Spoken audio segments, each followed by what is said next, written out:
Bill Gates, hero or villain? The question lingers in the minds of many. Is he the savior of the modern world or a puppet master pulling the strings behind the scenes? Bill Gates. The name sparks debate. Tech innovator, business magnate, philanthropist. Some see a hero, a man who revolutionized the tech industry, bringing computers into homes and businesses worldwide. His vision and drive created Microsoft, a company that changed the way we live and work. But his influence doesn't stop there. Alongside his then-wife Melinda, he has donated billions to charitable causes, aiming to eradicate diseases and improve education. Others see something more sinister.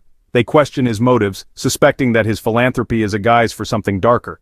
Conspiracy theories abound, painting him as a shadowy figure with too much power and influence.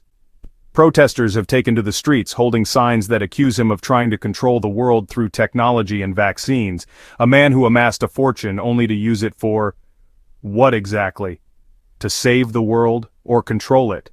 His wealth and resources give him the ability to influence global health policies, educational reforms, and even climate change initiatives. But with great power comes great scrutiny. Is he a benevolent benefactor or a modern-day overlord? Gates is a walking Rorschach test. People project their hopes and fears onto him, seeing in him what they want to see. To some, he is a visionary, a man ahead of his time, using his resources for the greater good. To others, he is a symbol of unchecked power and influence, a reminder of the growing divide between the wealthy elite and the rest of society. People see what they want to see. In public squares and online forums, debates rage on. Is he the hero we need or the villain we fear? The truth, perhaps, lies somewhere in between. His actions and their impacts are complex, and the narrative around him is ever evolving.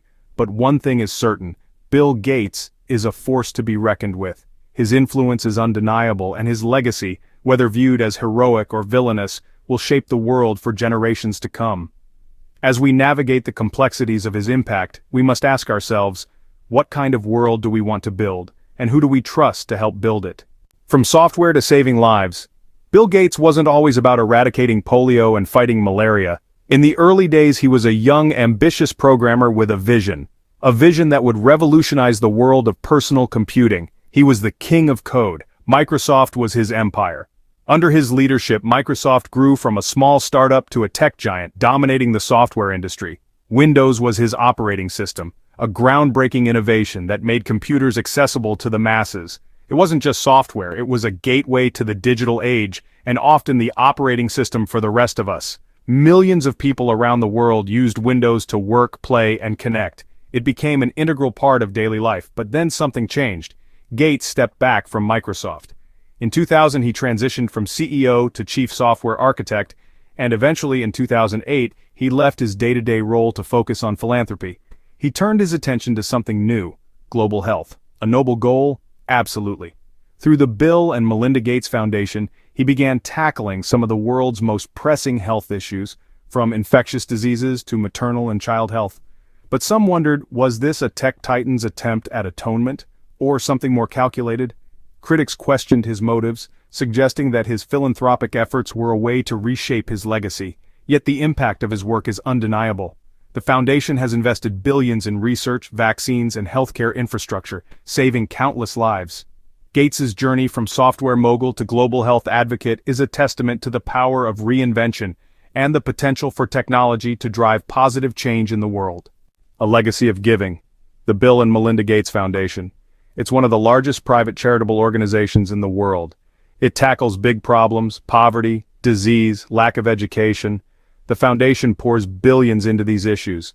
Their work on vaccines is particularly noteworthy. They've helped immunize millions of children, saved countless lives. It's hard to argue with that kind of impact, but some still do.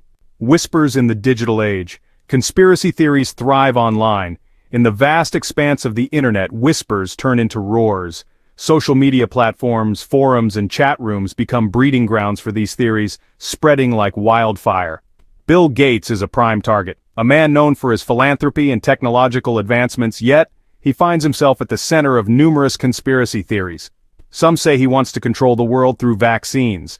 This narrative paints him as a villain in a grand scheme, manipulating global health for his own gain. They claim vaccines are a cover for implanting microchips. The idea is that these microchips would track and control the population, stripping away personal freedoms. Others believe he's trying to depopulate the planet. These theories are outlandish, downright ridiculous. Yet they find an audience feeding on fears and uncertainties. Yet they persist. Why? The digital age has made information more accessible than ever, but it has also made misinformation just as easy to spread. Perhaps it's the fear of the unknown. In times of crisis, people seek explanations even if they are far-fetched.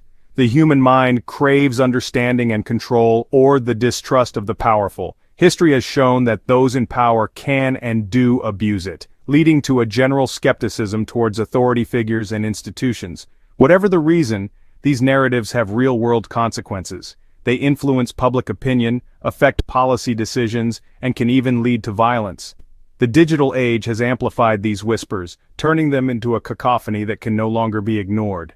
It is crucial to approach information critically, to question sources, and to seek out the truth amidst the noise. Numbers don't lie, do they? The Gates Foundation boasts impressive statistics. They claim to have helped reduce child mortality rates.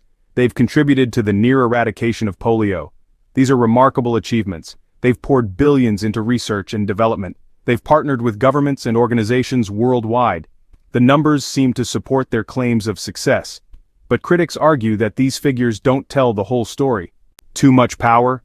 Critics voice concerns about Bill Gates' influence. They argue that he wields too much power in global health. They point to his vast wealth and connections. They question whether a single individual should have so much sway over such critical issues. They argue for more democratic and transparent processes. They believe that global health should not be dictated by the whims of a billionaire. Pandemic of distrust. The COVID-19 pandemic amplified existing anxieties. Conspiracy theories about Bill Gates exploded. He was accused of creating the virus, or profiting from it. These claims lacked evidence, but they spread like wildfire online. The pandemic highlighted the dangers of misinformation. It also underscored the public's distrust of authority figures, including billionaires like Gates. Billionaires playing God? The Bill and Melinda Gates Foundation isn't alone. Other billionaires have entered the philanthropy arena.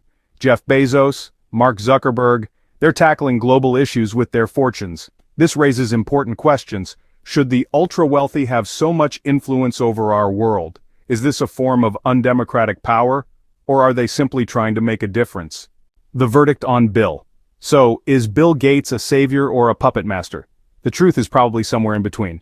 His philanthropic work is undeniable, but concerns about his influence are valid. The debate about Bill Gates goes beyond one man. It's about the role of wealth and power in society. It's about who gets to decide our future. These are questions we all need to grapple with.